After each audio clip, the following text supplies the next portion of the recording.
Hola, buenas noches. Decimos buenas noches porque es el momento en el que estamos grabando este primer programa de Segundo Jugador. ¿Qué es Segundo Jugador? Pues Segundo Jugador va a ser o pretende ser un podcast al mismo tiempo que un programa de radio basado en videojuegos. ¿Por qué Segundo Jugador? Somos dos personas. Aquí quien les habla, Federico López, y del otro lado está Claudio Moallanas. Claudio. Hola, muy buenas noches. Estoy aquí de corresponsal en el E3. Además estamos en lo que son las maravillas de la técnica, ¿eh? Uno, yo mismo desde Madrid y Claudio desde Vigo. Estamos haciendo la conexión directa. Que hay un E3 pequeñito aquí. Sí, un E3iño tenemos aquí. Un E3iño. Sí. Pequeñiño. Bueno, pues nada, nosotros, como os decía, esto es un poco mitad podcast y mitad programa de radio. Vamos a estar saliendo a través de las ondas de Radio Vallecas, en el 107.5 de aquí de Madrid, y al mismo tiempo también a través de internet para que nos podáis escuchar a lo largo y ancho de todo el mundo mundial. Todavía está un poquito por definir exactamente en qué momento saldremos al aire en Radio Vallecas, porque al ser el primer programa estamos un poco de experimento, pero bueno, si nos estáis escuchando es porque estamos saliendo al aire, y si no, en el próximo ya diremos en qué momento salimos a través de las ondas de Radio Vallecas, o si no directamente a través de internet, que si sois duchos con los videojuegos seguramente internet lo sabéis usar, ¿no? Tú, Claudio, sabes usar internet, ¿no? Bueno, a veces alguna duda que tengo que ir a junto de mi abuela y me la resuelve. Ella es medio hacker. Y entonces cualquier cosa, abuela, por favor. ¡Abuela! ¡Abuela! Que yo no sé usar el botón este, es el escape. Entonces con poca ayuda sí que nos vamos desenvolviendo. Bueno, en el menú del día de hoy tenemos dos principales temas. El primero de ellos va a ser una pequeña reseña, una pequeña historia del videojuego, que es la crisis del videojuego del año 1983. Entonces ese es el primer tema que vamos a llevar adelante, y después vamos a hablar de algo mucho más actual, que es el E3, que fue hace nada. ¿Cuándo fue, Claudio? Hace semana y pico, 2 semanas en este momento, tampoco sé cuándo se volcará a la luz el programa, pero sí hace un par de semanas.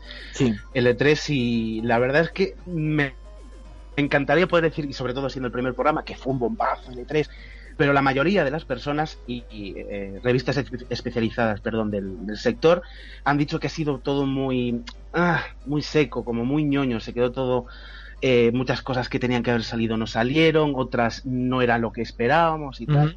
Pero bueno, de eso todo vamos a hablar después.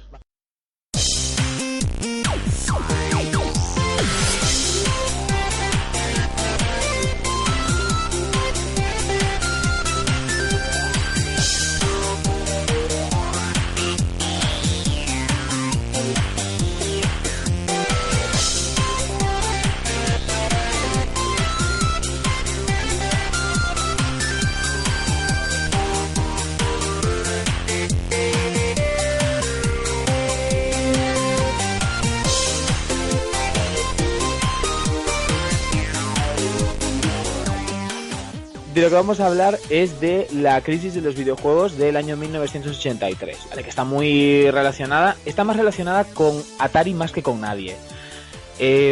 Atari en el año 1983 era un poco la compañía dominante en el mercado, compañía norteamericana que incluso en su momento fue la compañía con el mayor crecimiento y más rápido en Estados Unidos. En un periodo de 3 años, pues multiplicaron por 10 sus ganancias. Es más, hubo un momento en la vida de todos los que tenemos la treintena o un poquito más, en los que recordamos que la palabra Atari era sinónimo de consola de videojuegos.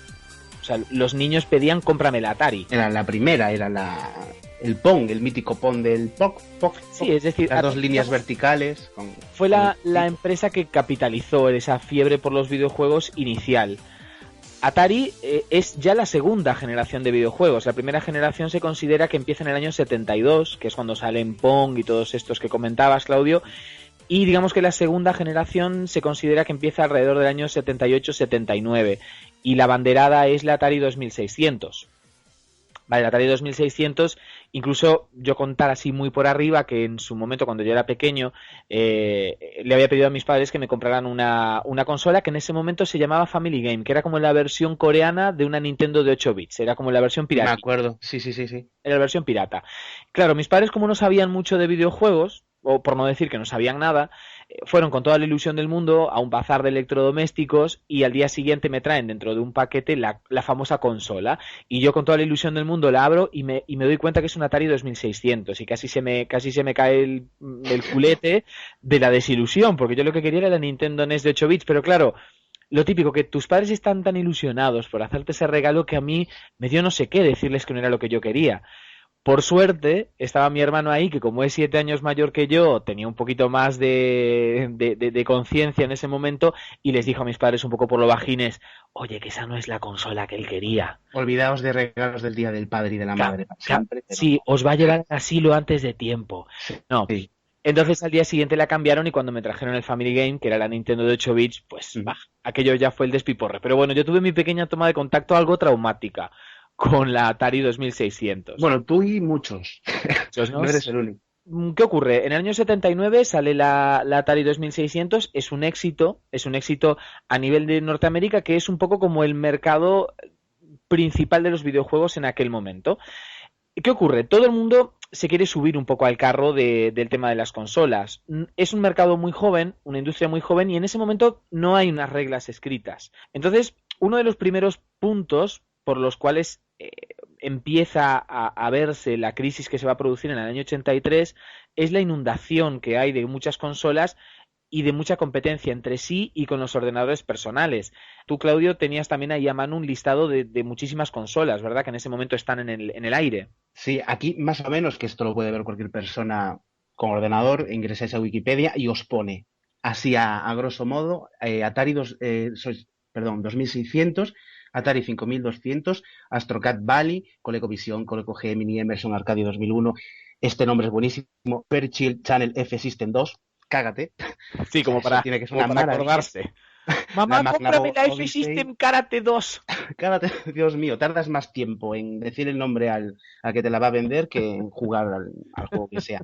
La Mattelvision, Magnavox, bueno, es que son un montonazo. Esto es claro, lo que acabas de decir, es un mercado que no sabemos nada, como sucedió, yo lo vi en la película de El Lobo de Wall Street.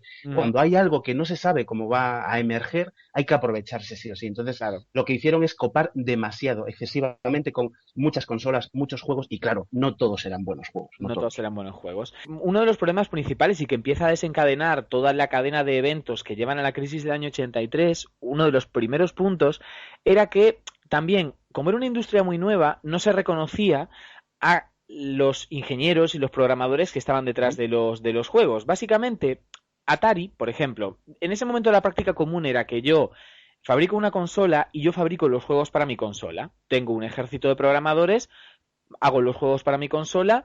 Entonces, por un lado, puedo vender la consola muy barata, por ejemplo, porque yo estoy seguro de que luego voy a vender juegos para la consola y con eso voy a recuperar la inversión. Entonces, la Atari puede ser como consola baratísima porque yo sé que luego voy a vender juegos y con eso recupero mi inversión. ¿Qué ocurre? A nivel empresarial, Atari funcionaba de una forma bastante cerrada, tenían la cabeza muy cerrada. Los programadores que hacían juegos en un momento se empezaron a quejar de que no recibían ninguna clase de reconocimiento, ni tampoco créditos, ni royalties por las ventas. Es decir, les pagaban realmente un sueldo bastante modesto para lo que hacían, independientemente de que su juego se vendiera muchísimo.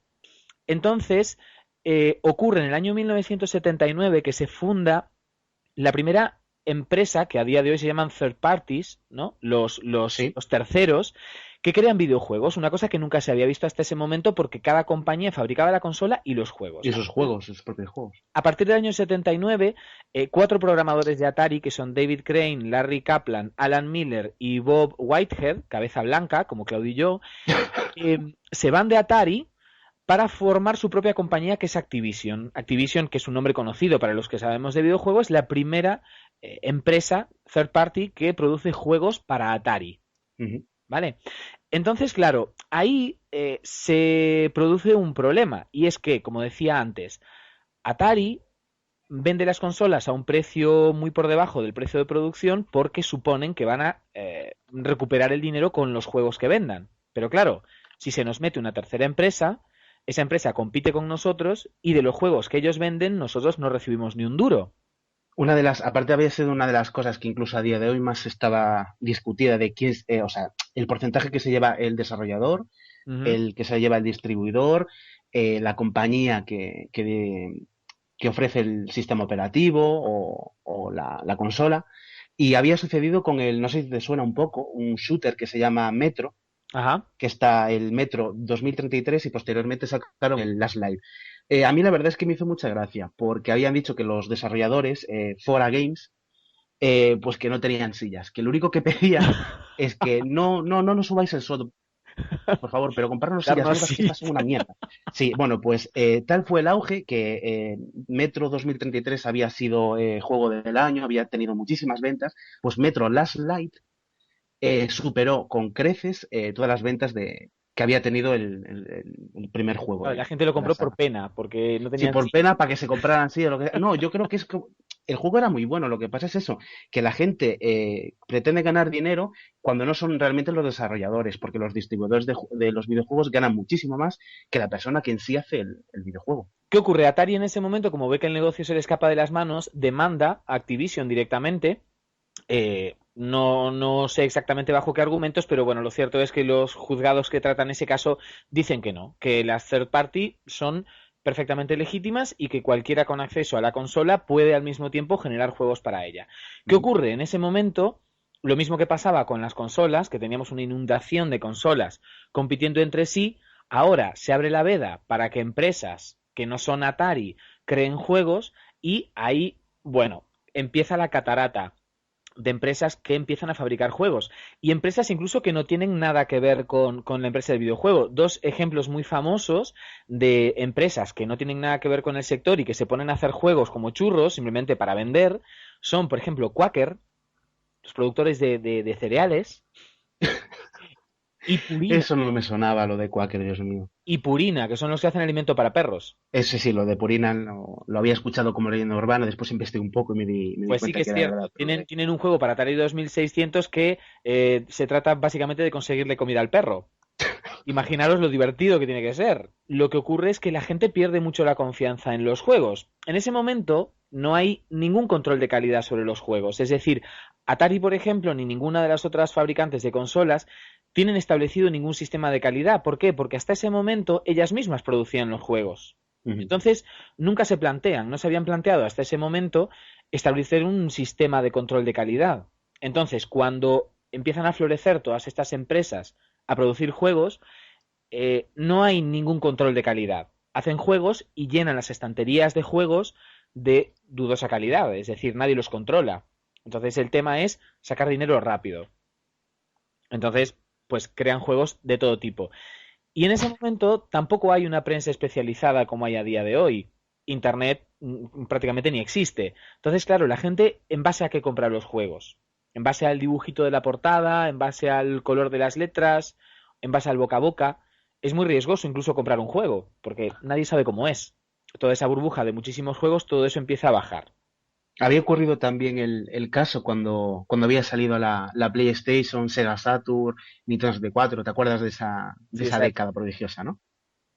Un poquillo por encima. Ujú, sí. Pues que la Nintendo 64 tenía un control de calidad sobre los juegos. Aunque había juegos que eran muy malos de la Nintendo 64, sí que existía detrás un control de calidad, al igual que en la Sega Saturn, aunque seguramente ese control era con un nivel un poquito más bajo. Pero sin embargo en PlayStation no. De eso que nosotros podemos, googleando un poco, pues encontrar, gracias a emuladores, juegos extrañísimos de carreras de caballo, de derbis de caballos, de trenes, de carreras de trenes, de emuladores de cosas extrañísimas como, ¿cómo era? Era una especie de, no sé, controlabas el polvo de tu habitación, era increíble, era como el de Park, lo que pasa que en vez de controlar un parque de atracciones, tú controlabas el polvo de tu habitación, cosas extrañísimas. Ya. También me acuerdo el de la Dreamcast, que era su mosquito, pero bueno, ese estaba Sí. bastante bien. Entonces, el problema que existía es eso, de que si tú empiezas a lanzar juegos, juegos y juegos, y una persona se compra 10 juegos y ve que uno es normal y los otros no hay por dónde cogerlos, es normal que la gente pues decida esto no va a ir a ningún sitio jamás. Nintendo un poco es la inventora del control de calidad. En la época de la Nintendo de 8 bits, dentro de cada cartucho había un chip de bloqueo que solo Nintendo fabricaba y solo Nintendo se lo daba a las empresas que hacían juegos cuando aprobaban un control de calidad. Si el juego no tenía instalado ese chip que solo Nintendo producía, el juego en la consola no funcionaba, estaba bloqueado. Entonces Nintendo estableció un control muy férreo de calidad en los juegos que lanzaba para el Nintendo de 8 bits. Es más, solamente dejaban sacar 5 juegos por año a cada empresa, solamente. Sí. Y de esa forma se aseguraban de que, claro, la empresa, como solo podía sacar 5 juegos, se aseguraban de que la empresa se rompía el alma por hacerlos medianamente buenos. Antes del año 85, que es cuando cae la Nintendo en Estados Unidos, ese control no existe. Entonces se inunda de juegos malísimos. Y además juegos malísimos que la propia Atari produce, porque incluso en uno de los análisis que yo estuve recopilando para hacer este pequeño informe, hablaban de que realmente incluso los juegos malos de esas compañías third party, como podían ser Quaker o podía ser Purina, no hicieron tanto daño a las consolas o a la industria como los propios juegos de Atari, porque la gente, digamos que cuando compraba un juego de Quaker, pues bueno, podía tener un poco de sospechas de que igual muy bueno no iba a ser. Pero cuando compraba un juego de Atari, daba por sentado de que tenía que ser bueno. Pero ¿qué ocurre? Atari tiene un par de decisiones bastante malas. En el año 81 se hacen con los derechos para producir la versión en consola de Pac-Man, un juego que en ese momento está haciendo furor. Pero se les va un poco la pinza con el tema de Pac-Man. Están tan convencidos, lo que hay es como muchísimo optimismo en esa época, están tan convencidos de que Pac-Man es un bombazo que se dice que fabricaron o mandaron a fabricar 12 millones de juegos cuando realmente las consolas vendidas en Estados Unidos eran 10 millones. O sea que producían más juegos que consolas. Es como vender las ruedas de la moto para comprar gasolina, lo mismo. Algo así. Entonces, ellos daban por sentado de que todos y cada uno de los dueños de una consola Atari 2600 iban a comprar Pac-Man y a mayores iban a haber 2 millones de personas, que ya se dice pronto, que iban a comprar la consola solo por Pac-Man. Entonces, fabricaban de más. Claro, ¿qué ocurre? Al final solamente se venden 7. Solamente se venden 7 y se quedan 5 millones sin vender. ¿Por qué? Porque, honestamente, el juego es malísimo. Yo tengo pendiente jugarlo en un emulador para probarlo en directo, pero el juego tiene bugs por todas partes, no es ni sombra de lo que es el juego de arcade, por supuesto. ¿Por qué? Porque al programador le dan muy poco tiempo para producirlo. Querían tenerlo para Navidades del año 81, los derechos los compran, ponle, yo que sé, en junio. Entonces, claro, tienes 5 meses para pensarte el juego, programarlo, distribuirlo, hacerle la prueba de calidad, empaquetarlo y venderlo. Es Aparte imposible. de directamente ese juego, según se indica, pues no ha sido sometido a ningún, perdón, a ningún testeo o depuración. A O sea, lo ninguno. cogieron y yo creo que lo empeoraron y no sé cómo. No, Porque es más, se dice que realmente lo que se comercializa como el juego final realmente es una beta, es como una prueba que el ah, programador hizo, no le dejaron tiempo ni hacer el juego de verdad. Y luego un poco más tarde realizan un poco la misma jugada errónea con ET. ahí ET, estamos, ET ahí es un caso estamos. famosísimo porque se considera incluso uno de los peores, o no sé si el peor juego de la historia, porque al programador le dan solamente 6 semanas para realizar el juego, es decir, vuelven a cometer el mismo error, pero hay que sumar que le tuvieron que pagar a Steven Spielberg 25 millones de dólares por la licencia, por los derechos de la película. Se fabricaron incluso 5 millones de copias cuando Pac-Man, que era un bombazo, había vendido, era el único juego que había vendido más que eso, es decir, también fueron muy optimistas con ET. Dice la leyenda urbana que la mitad de los, porque creo que se vendió solamente 1,5 millones, la Sí. mitad de los cartuchos de ET están enterrados en un descampado en el desierto de Nuevo México, se dice, es como una leyenda urbana.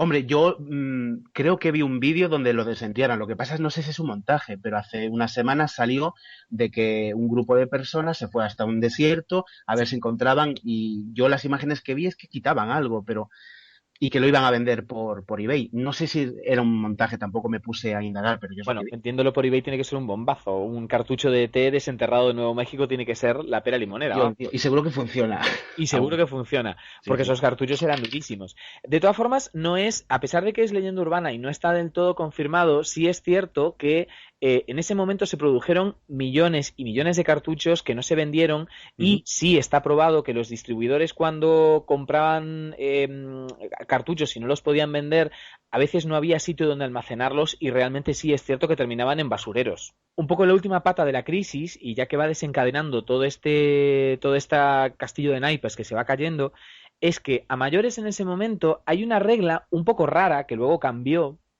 y es que yo como tienda de videojuegos, como gran distribuidor, vamos a poner un ejemplo, Toys R Us, ¿vale? Sí.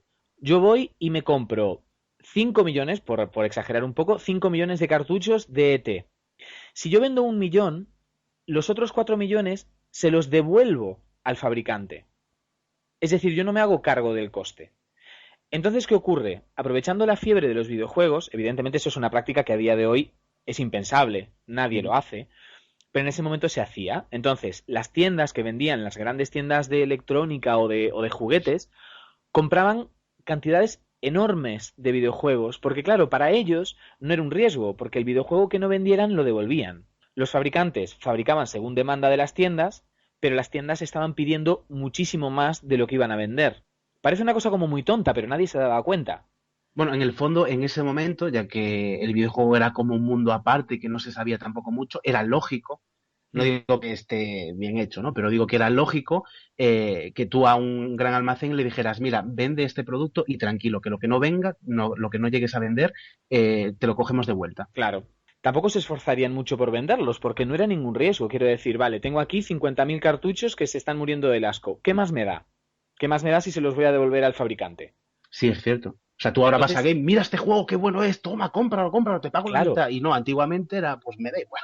claro, exactamente. Es decir, a día de hoy, si Game, por poner un ejemplo, se compra 100.000 copias de un juego X, las que no venda se las tiene que comer. Ujú. Entonces se van a romper los cuernos para venderlas de cualquier manera, ya sea bajando el precio, ofreciendo una promoción o lo que sea. Entonces el fabricante no pierde nada y la tienda va a ser mucho más cuidadosa al momento de hacer un pedido, porque va a pedir lo que cree que puede vender, no va a pedir de más, ¿no? Entonces, con todo esto, la gente pierde ya más todavía la confianza en los videojuegos por la cantidad de juegos que no se venden, que se tiran, los videojuegos de dudosísima calidad que inundan las tiendas, los juegos que supuestamente vienen de Atari, una empresa reputada, y que son malísimos. En el año 1983, el punto de inflexión, en el momento en el que cae la industria de los videojuegos, es cuando Atari tenía una previsión de crecimiento de un 50%, ¿vale? De sus beneficios iba a crecer un 50% la empresa. Pues en diciembre, cuando realizan un poco el balance de cuentas, la empresa ha crecido solamente entre un 10 y un 15%. Es decir, no ha perdido, no ha tenido pérdidas, pero claro, si anuncias que vas a crecer un 50% y creces un 10%, evidentemente los accionistas no van a estar muy contentos.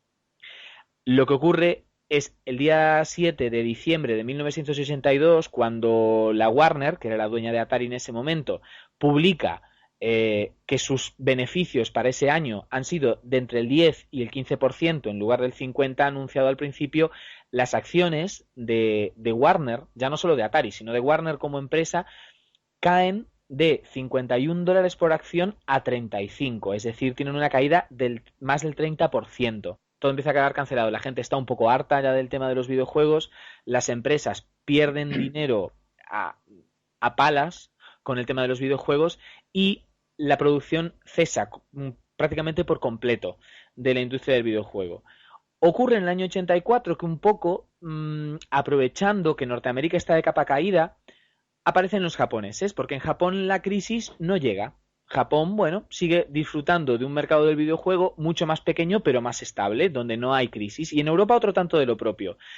Aunque en Europa se llevaba más el tema del ordenador que de la consola. Europa era más de ordenadores. Pero no ha habido crisis. Entonces, en el año 84 ocurre algo muy peculiar y la verdad es que también es un poco como la sentencia de muerte de Atari en ese momento.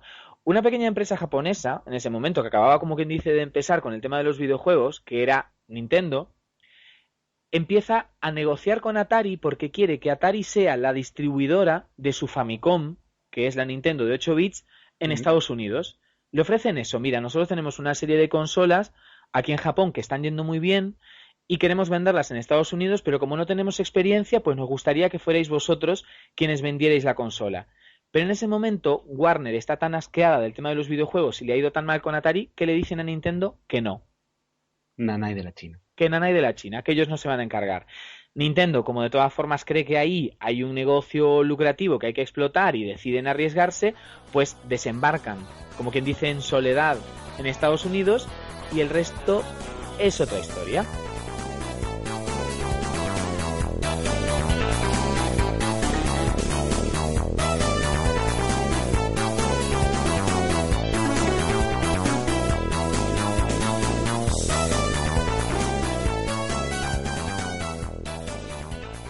Muy bien, seguimos aquí en segundo jugador, que nada, ahora lo que toca es empezar a hablar de la actualidad de los videojuegos, que está marcada por el E3, que acaba de ser ahora, como decías Claudio, a partir del 10 de junio fue. Del 10 al 12, del martes al jueves. El E3, que viene siendo el Electronic Entertainment Expo. Bueno, lo puedes decir tú mejor porque a mí me sale Electronic Entertainment Expo. Eso, lo que yo dije más o 2014. menos. Bueno, que se lleva celebrando desde un montonazo de años para enseñarnos pues todo lo que tiene esta industria para mostrarle al mundo, y ha sido una expo buena porque Pero ha hecho muchas decías, ¿no? Un poquito fría. Sí, un poco fría porque muchas de las cosas que tenían que haberse enseñado no se enseñaron, y las otras cosas que, digamos, por decirlo de alguna forma, no se esperaban tampoco han sido bombazos. Y sobre todo viene dado por el tema de las filtraciones, algo que, no sé, siempre vemos, por ejemplo, un actor de Hollywood diciendo, no, es que alguien grabó las escenas de la película, después la gente la mira, no puede ir a verlo al cine, pues algo pasó. Lo más sonado ha sido el increíble tráiler del nuevo Metal Gear Solid, el Phantom Pain, que claro, cuando estás allí sentado en la expo, te lo ponen ahí súper bonito y dices, vale, yo hace 5 días lo he visto en YouTube.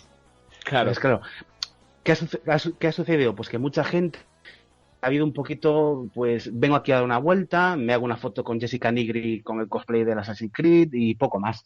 Eso sí, probando muchos juegos, y también el bombazo fuerte ha sido el juego Destiny de Bungie y Activision, que antes estuvimos hablando un poquillo. Activision, ahí anda, todavía está dando guerra. Siempre, siempre, siempre. A mí me parece, que conste que a mí Activision me parece una de las mejores compañías junto con Ubisoft. Porque, por ejemplo, Ubisoft dobla muchísimo los juegos. Ese es otro tema, si está bien doblar los juegos o para aprender un poquito inglés que los subtitulen, pero yo creo que Ubisoft hace muy buen uso también toda la saga de Rayman, que a ti, por ejemplo, te encanta. Sí, claro, lo que pasa es que Ubisoft también, teniendo en cuenta que es francesa, que es europea, también un poco ya van con eso metido en la cabeza, ¿no? De que realmente sus juegos tienen que adaptarse a todos los idiomas que en principio en Europa hay, ¿no? Porque al ser europeos, pues ya tienen la cabeza puesta en eso, ¿no? Sí, no, y aparte lo que sería todo el tema de la publicidad, Ubisoft siempre recordaremos con un montón de anuncios en la televisión de todos los Assassin's Creed, los Splinter Cell, etcétera, que parecía una película cuando lo mirabas por la televisión. Bueno, pues vamos a ver un poquito de Destiny. ¿Qué es Destiny? Bueno, pues Destiny es un FPS, un First Person Shooter. Es un juego de disparos con algún toquecillo de rol. Un mátalo todo. Es un mátalo todo. Aparece un niño, pues vamos a matarlo por si acaso después. Por si de grande es malo. Pues el caso es que es un FPS que me recordó un poquito, casi nada, a lo que sería toda la saga de Scrolls. ¿Por qué? Porque el nivel de leveo de ese juego, digamos, los atributos o las habilidades, las acciones que podemos realizar con las armas, se van mejorando mediante se van usando. O sea, es decir, tiene un sistema de puntos, pero al mismo tiempo, a menudo que vamos utilizando más una habilidad, vamos viendo por dónde podemos enfocarnos, y es algo que realmente te hace meterte mucho más en la historia. Un mundo abierto, enorme, puedes ir con motos voladoras, con tanques, con buggies, es increíble. O sea, es como una especie de juego de rol, pero con... Sí, es una especie como de crossover, ¿no? Una mezcla entre FPS y rol. Sí, que me recuerda también un juego que va a salir para la Wii U que se llama Project X, creo. Sí, Project X, que es más o menos exactamente lo mismo. Lo que pasa es que ese sí que es considerado un MMO, o sea, un juego más... Pero no es el Xenoblade Chronicles Project X o algo así. Sí, exactamente. Xenoblade Chronicles. Que, a ver, no es mucho mi tipo de juego, honestamente, pero yo recuerdo, por ejemplo, quedarme muy impresionado por el Xenoblade Chronicles para la Wii, porque realmente la Wii, a ver, sabido es que no es una consola realmente potente, ¿no? En comparación con la PS3 y la Xbox 360, que era con quienes convivió, era como la niña pobre, ¿no? De las tres. Pero aún así, Xenoblade Chronicles exprimía muchísimo la técnica de la Wii y realmente la hacía ver increíble. Bueno, pues el Project X no recuerdo exactamente por qué compañía estaba... no, Monolith creo que Monolith era Software. Monolith Software, sí. Puede ser. Entonces debe ser el mismo. Ese sí que es MMO puro y duro. Lo que pasa es que, pues eso, incluye un poquito el tema de las armas más que arcos, flechas, magias, etcétera. Y otra cosa bastante interesante del Destiny es que, por ejemplo, todos los eventos se van desarrollando de repente. Tú vas andando por ahí, por el ancho y grosso mundo, y de repente te puede aparecer un personaje, un NPC, para pedirte que le ayudes en algo, vas caminando por ahí, explota algo, tienes que ir a investigar. Es algo que te hace incluir mucho dentro de lo que sería la historia del personaje. Explota algo, vas a revisar, resulta que es una bombona, es una señora Vas a revisarlo. que se dejó el horno encendido y muy cerca de la bombona y le explotó. Dios mío, eso todo lo arreglas con tiros, que es un FPS, coño. Sí, sí, sí, o sea, le pegas un tiro a la señora y mire, aprenda para la próxima a cocinar bien. Hombre, señora, que estoy aquí. Eso básicamente sería el juego más explotado y que, digamos, después todo el mundo ha estado hablando más el Destiny. Y la verdad, yo después de haber visto un par de gameplays, sí que ha sido una maravilla, por lo menos de todo lo que se iba a proponer, lo más interesante. Se ha hablado también un poquito del nuevo Assassin's Creed, se ha mostrado un poquito vídeos de Crew, un juego de coches que es un MMO de coches. Un Yo no MMO sé de qué tiene coches. este estilo, Fede, que le está gustando a mucha gente. O sea, lo de juntar a mucha gente en un sitio y dejarlos a libre albedrío, debe ser Es como el parque de bolas en el centro comercial. Sí, sí, sí. Mira que yo juego Guild Wars 2, Altera, etcétera, pero de todo. O sea, el de Crew básicamente sería como una especie de, para que os hagáis una idea, Need for Speed, Gran Turismo. Lo que pasa que Ajá. MMO. O sea, Cada uno tiene su rol. con 1000 jugadores metidos ahí dentro en la pista. Con 1000 jugadores. Y al igual que pasa en un MMO, que uno, digamos, es un guardián, un poco tanquea el daño que hace el otro grupo, otro es más de hacer daño, otro de curar, etcétera, pues aquí pasa lo mismo. Aquí uno va con un coche más grande y es el que aguanta el daño, el que choca, el que no sé qué, el otro va descubriendo los atajos, informa al otro grupo. La verdad es que ha sido uno de los que más me ha gustado también. Sí, yo me Después, imaginaba, me imagino algo como te acuerdas de aquel juego Destruction Derby, sí, sí, sí, que era también. de darse mamporros directamente, no era de correr. Me imagino que para un juego online con muchos jugadores es un poco lo que puede cuajar, ¿no? Con ese tipo de juegos, algo tipo destrucción total, porque me imagino que carreras es un poquito desordenado. Hombre, bastante. Es más, en el juego online, el Grand Theft Auto 5, por ejemplo, hace poco han habilitado los chicos de Rockstar la forma de que tú no puedas chocar. Yo cuando jugaba ese juego, una de las cosas que más te desquicia es que vas allá de primero y con el rebufo, el de atrás, te manda para Cuenca. Ah, Entonces, debe ser que hubo muchas quejas o por lo menos la gente pedía que hubiera la opción. Entonces, desde menú podemos configurar para que esto no ocurra. Como modo fantasma, pues me traspasas. Si vas de primero, me traspasas. Dos mini noticias, si me permites, muy pequeñas, y es la conversión del Bayonetta 1. Ya que van a sacar el Bayonetta 2 solo para la Wii U, sí. pues dentro del juego quieren incluir, o sea, no es que vayan a sacar otro juego aparte, sino que quieren meter el Bayonetta 1 Ujú. para que la gente, pues eso, pueda enlazar un poquito lo que La sería historia, ¿no? De uno la con otro. historia. Sí, sí, sí, sí. Esto viene a mostrar un poquito lo que decías antes en el bloque anterior, ¿no? La relación entre Sega y Nintendo ha cambiado 180 grados, es decir, es diametralmente opuesta a lo que era hace unos años. Es decir, Sega está abocada en sacar juegos exclusivos para Nintendo. Tienen ahora mismo planteado un idilio increíble, ¿eh? Es que yo me acuerdo los anuncios de televisión donde aparecía un personaje que no era ninguno conocido de ninguna de las dos compañías y decía, Mario ha muerto. Y después salía otro personaje, Robotnik, riéndose. Después otras compañías hacían más o menos lo mismo, metiéndose las unas con las otras, Sí. porque de aquella estaba totalmente permitido meterle caña a una compañía a otra. Yo recuerdo, por ejemplo, ya para mí fue como todo una revelación cuando salieron los Sonic Advance para Game Boy Advance. Era, yo creo que el primer juego, cronológicamente hablando, era Hmm, el primer juego que salía de Sonic para una consola de Nintendo. Al mismo tiempo, más o menos, salió para GameCube el Sonic Adventure, si no me equivoco. sí. Y aquello ya era como una revolución, ¿no? Ver a Sonic en una consola de Nintendo, aquello era totalmente inaudito. Pero es que desde que estamos con los Sonic y Mario en los Juegos Olímpicos, ya la relación entre Sega y Sonic es de novios casi. De novios y ya con 40 o 50 años en el porche, mirando el atardecer, acariciando el pastor alemán. Cogidos de la mano. Que te quiero mucho. Yo ¡Te también quiero a ti. Pero mucho! antes te metías mucho conmigo, ¿eh? A No, ti y me es lo que dabas mucha sucede. caña, vieja, ¿eh? Pero está muy bien hecho por parte de Sega. O sea, es decir, llega un momento donde tienes que plantearte seguir por un camino, seguir por otro o vender. O sea, Claro. mucha de la gente critica, yo qué sé, WhatsApp porque lo compró Facebook. Ah, ¿por qué no seguías? Bueno, pues hay que verse en la situación, porque claro, te presentan un dinero ahí delante y no tienes que romperte la cabeza, es dejar de agobiarte por tener la vida solucionada. Y más o No, menos ocurre lo mismo. a Sega es que después que decide no fabricar más consolas es que tampoco le queda otra opción. Claro, es que tampoco no. Que mucha gente piensa, que esto también íbamos a hablar un poquito por encima, el tema de Nintendo. Nintendo, después de varios tiempo, la buena noticia es que más o menos está totalmente confirmado de que Nintendo se va a pasar a los dispositivos móviles, va a Ujú. empezar a abrir licencias ahí a lo loco y ya te vas a poder descargar el Super Mario, que ponga Super Mario, ¿no? Porque todos sabemos de que incluso juegos en Flash puedes jugar un Super Mario aunque tenga otro nombre, esté un poco cambiado el Sí. tema. Pues ahora ya se va, o sea, tú dentro de un mes, al igual que puedes jugar a un GTA, vas a poder jugar a un Super Mario, vas a poder jugar a un Zelda, a un Kirby, a un Metroid, pues en tu dispositivo móvil. Que ¿Está, eso es... está confirmado del todo? ¿Es que Nintendo es tan Sí, sí, reacio para sí. esas cosas? No, no, sí, porque se desvelaron, digamos, unos números de serie, al igual que se Sí. desvelaron que van a sacar otra PlayStation 3. O sea, Ah, aparte de una nueva PlayStation 4, van a sacar otra PlayStation 3 para reducir un poco más todavía los costes. Y se vieron unos números de serie que, digamos, venían a inducir de que iban a sacar un dispositivo móvil y tal, y al final, para no crear más berenjenal, pues dijeron eso, que iban a estar trabajando en conversiones y abrirse un poquito más. Y aparte es lo que tienen que hacer. Si le está yendo mal por un sitio, hay que reconocer que sí. Nintendo lleva muchos años aguantando gracias a sus portátiles, que siempre han sido las mejores.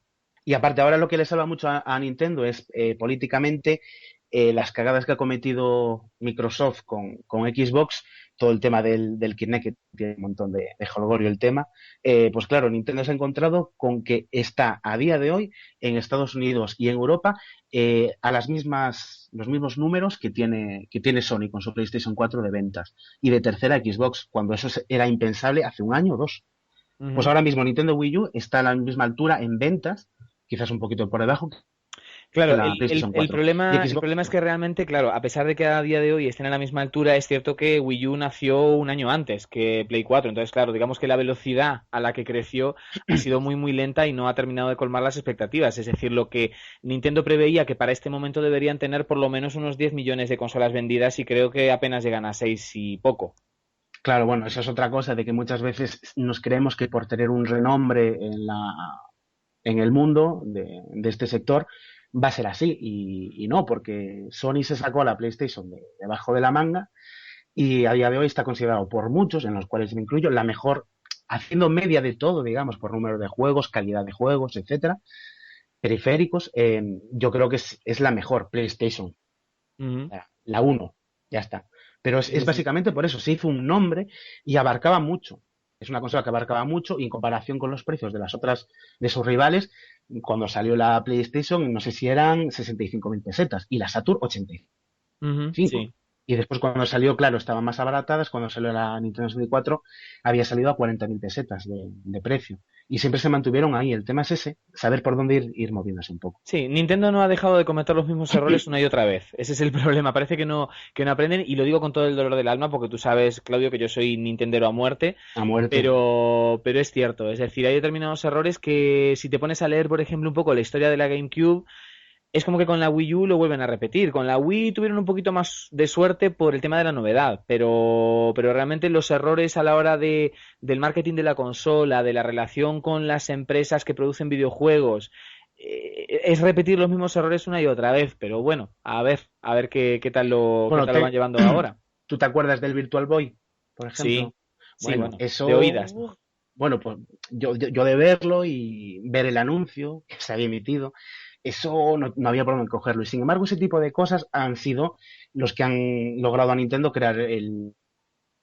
Wiimote, el nuevo mando de la Wii U, los periféricos que saca, etcétera. O Mm. sea, es decir, tienes que acabar haciendo algo que salga bien. Lo que pasa es, claro, Sí, hasta un punto. claro, en el camino te pueden salir las ranas. Mil cosas te pueden salir. Claro. Dios mío, En cómo algún tengo la momento yo voz. creo que daría para un programa, o por lo menos un medio programa, hablar un poquito de la Wii U de las historias de errores de Nintendo que se vienen cometiendo desde la GameCube hasta esta parte y que es lo que te digo, parece que se repiten cíclicamente y como que no terminan de salir del pozo a ese nivel, pero bueno, yo creo que eso sería para un programa aparte incluso. Sí, sí. No, y aparte hablar también del tema que viene siendo lo que supone Nintendo, las ideas que está sacando, las veces que habla el presidente perdón, de Nintendo con todo el tema de hacia dónde se quieren inclinar un poquito. Porque yo creo que Nintendo lo que está sacando ahora mismo, sobre todo se vio en el E3, por muchos considerada la conferencia de Nintendo como la mejor, Ujú, sí, con sí, eso mucha escuché diferencia. también.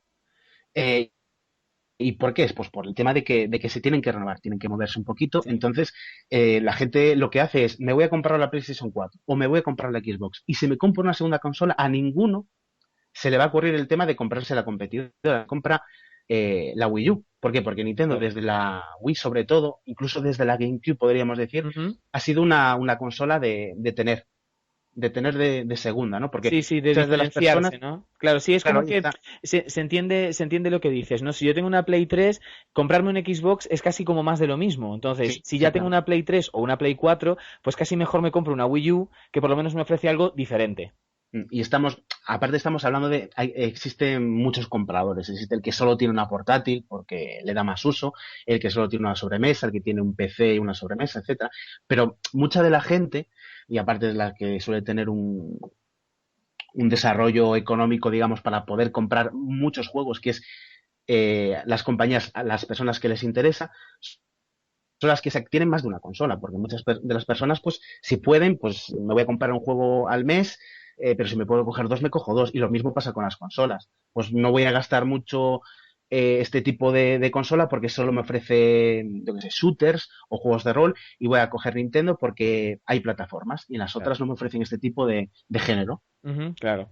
Dame otra noticia de Nintendo y luego presentamos un tema musical, hacemos un pequeño quiebre y luego seguimos. Vale, te voy a dar una noticia de Nintendo. Venga, noticia de Metroid, Nintendo. la Metroid. saga de Metroid. Bueno, pues que quizás podamos ver dentro de poco un Metroid en 2D, otra vez. Ah, ojalá. Return to 2D. Again. Supongo que será para la 3DS, pero están intentando o crear un juego en 2D y también uno en 3D, o converger un poquito los dos géneros para crear un nuevo Metroid Mm, o un nuevo incluso línea argumental de toda la saga. ya. Sí, Metroid, digamos que es una de las IP de las series de Nintendo que todavía no está sobreexplotada. Entonces está bien que le den un poquito más de bombo. Además es una serie muy, muy querida, es muy popular. Me acuerdo para la Wii, sí, para la Wii, sí, el Metroid Prime creo que era, Sí. me parecía muy divertido, o sea, no Yo te tengo llegabas a aburrir de el nada. Metroid Prime Trilogy, que son los tres juegos, y realmente como FPS es maravilloso, porque a mí que no soy hiper fan de estar ahí matando a tiros a todo lo que se me atraviesa, el Mm, Metroid tiene la característica de que realmente la parte de matar a todo lo que se te atraviesa es muy pequeña en sí. comparación a lo que es explorar, resolver puzzles, investigar, o sea, es un juego muy Metroid, es muy de Mm. investigar, de ir para aquí y para allá, mucho menos que estar con la pistola y dando tiros. No, y aparte es eso, de que la mayoría de los mobs o de los enemigos que nos vamos encontrando, pues sí que es verdad que hay que ir disparándole, pero todos los bots tienen una forma, una táctica que seguir, que siempre es pues arrastrándole, Ujú, quitándole la armadura y tal, y es algo que consigue copar muchísimo lo que sería toda la saga de claro, Metroid. claro. Bueno, pues bien, bien, me alegro de que Metroid vuelva. Hablando de sagas de videojuegos muy conocidas, nos traes para escuchar algo de Castlevania, ¿no? Sí, mi queridísimo Heart of Fire, que para mí es una de las mejores canciones que existen en el mundo de los videojuegos. Bueno, pues chicos, os recomiendo muchísimo escuchar este temazo porque sinceramente es uno de los que más capta todo lo que sería la saga de Castlevania.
Pues Claudio, tienes entonces ya el último segmento de lo que sería el E3. ¿Qué cosas más nos ha dado el E3?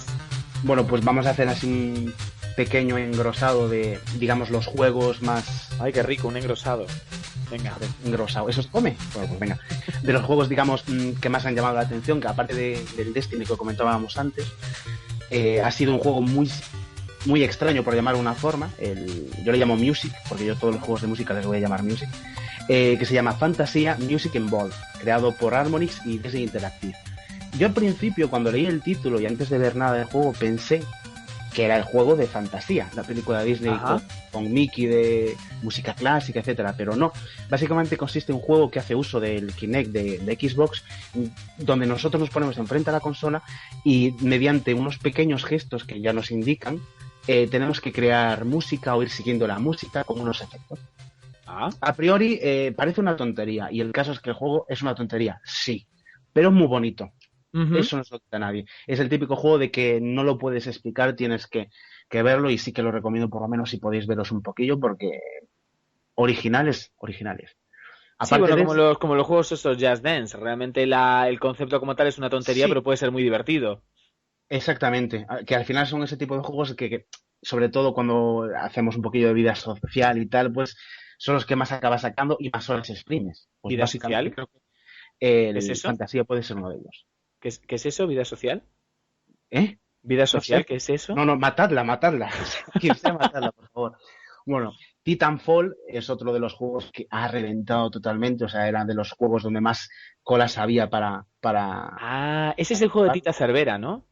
Es el juego de Tita Cervera donde va con una cerbatana por el bosque. Tita and Fall. Tita and Fall. Claro, va por el bosque, resbala con una monda de plátano y se cae. Es el Titanfall. No, también viene siendo un FPS bastante cuidado. Por ejemplo, The Division, el juego basado en las novelas de Tom Clancy. Sinceramente, ha sido gráficamente el enorme ganador de todo el E3, porque con diferencia es donde más podemos notar el salto de generación, ¿no? Aparte de eso, el nuevo Batman, el Arkham Origins, que ha gustado también mucho, donde más colas había, y 3 o 4 experimentos, como pueden ser el conocido Oculus Rift y el Project Morpheus, que sería la versión, entre comillas, de Sony. Y hay algunas imágenes por ahí bastante simpáticas, como Shigeru Miyamoto probando el Oculus Rift con un mando de la Xbox, que yo me partí un rato viéndolo. Y la verdad es que poquillo más, aparte del el enorme desaparecido como puede ser The Last Guardian, que vendría a ser el tercer trabajo de los creadores de Ico y Shadow of Colossus, dos de las obras maestras que existen, minimalistas por decirlo de alguna forma, y seguimos sin saber nada de ese juego, debe estar perdido en combate o poco más. Ni siquiera un teaser trailer, nada. Nada, ni imágenes, nada nuevo, y mira que son, digamos, juegos de culto, porque Ico, como quieras llamarle, ha sido un juego muy pequeño, minimalista, donde teníamos que llevar un niño con cuernos, con una princesa de la mano, pero después te atrapaba muchísimo lo que es el entorno, la música, la historia, la línea argumental, y pasaba lo mismo con los Colossus, donde nos encontraban en un mundo vasto, que no había enemigos, con un caballo, y los que acabar con ellos. Y después tuvo un y ahora ir a salir de Last Guardian, que seguramente sería parte de toda esa historia, y no se sabe nada de él desde hace 2 o 3 años. Ahí quedó aparcado. Ya. Hemos tenido un pequeño corte del audio, Claudio, pero bueno, sí se ha entendido de lo que estabas hablando. Es decir, son esos juegos que un poco todo el mundo estaba esperando y no se sabe nada de ellos. Nada de él. Bueno, y luego, ¿qué más nos va quedando? Del E3. Sí. Sinceramente, poco más. Lo sorprendente del Elder Scrolls ha sido muy criticado, el Elder Scrolls Online, que salió un poquillo a la palestra de lo que serían los MMOs, otra vez con el género del MMO. Está como muy de moda, ¿no? Está como muy de moda. Ten en cuenta de que es una forma de que la gente esté jugando y esté gastando dinero. Aunque no tengan unas cuotas, tú para obtener mejoras o pues estás jugando. Y claro, Elder es una saga muy conocida, con Skyrim llegó a notas muy altas, y eso que tenía incontables bugs, y llegó a... Se había dado bastante caña, la verdad es que al Elder Scrolls Online, y sin embargo ha sido valorado como uno de los 5 o 6 mejores RPGs presentados en la feria. Oye, lo que sí tuvimos fue un teaser trailer, aunque fuera un poquito pequeño, no nos dejó ver mucho, del Zelda para la Wii U, que es ser uno de los grandes esperados también del E3. Estaba esperando a que me lo sacaran. Digo, yo este que es de Nintendo, como no me comenta nada de Ya, Link. es que estoy esperando que lo digas tú. No, no, no tonto, no seas ¡Ay, tonto. tantito! A ver, ¿qué te pareció el nuevo Zelda o hacia dónde está evolucionando Zelda con el tema del cel shading, sobre todo? A ver, la verdad que es un poco, a ver, es un poco interesante la parte esta como hipertecnológica que de pronto se muestra en el tráiler, ¿no? De que te persigue un robot que te va lanzando rayos láser. Es decir, independientemente de la parte gráfica, que Ujú. creo que como siempre Nintendo con los Zelda, a mi entender, nunca defrauda. Aunque siempre está el troll de turno que no le gusta el aspecto de dibujo animado que tiene el juego. Yo de todas formas no termino de entender muy bien la gente que critica mucho la estética de dibujo animado del juego, ¿no? Porque realmente Zelda, realista como tal, es el Twilight Princess. El resto son todos como de caricatura. Sí, Entonces no entiendo por qué la gente está como muy obstinada con el tema de que quieren un Zelda realista. Solamente uno ha sido realista, el resto, la estética del juego es esta, es una estética de fantasía y cada vez que sale algún Zelda que es medio de dibujo animado, medio de pintura, siempre hay un grupito de gente que se queja. Pero es que yo creo que nunca lo van a ver. O sea, el Zelda realista creo que no lo van a ver yo porque creo que incluiría esos dos, ¿no? El Twilight Princess y después el Sky Sword. Skyward Sword. Sí, Skyward Exactamente, sí, Sword, que igual que Claudio, sería, sí. porque lo estuve viendo, lo estuve el otro día comentando, si era cel shading o no era cel shading, pues exactamente, por decirlo de alguna forma, es como si cogiéramos el Twilight Princess y le pusiéramos cel shading por encima. Claro, Entonces tendríamos, está un poco a mitad de camino entre ambos. mm, Realmente es como si fuera una pintura impresionista. Es decir, realista ahí no está. es también como una pintura, ¿no? No es tan exagerado como Wind Waker, que es como un dibujo animado, pero bueno, por ahí anda. Yo creo, A mí personalmente gráficamente me pareció espectacular, como siempre, como todos los Zelda.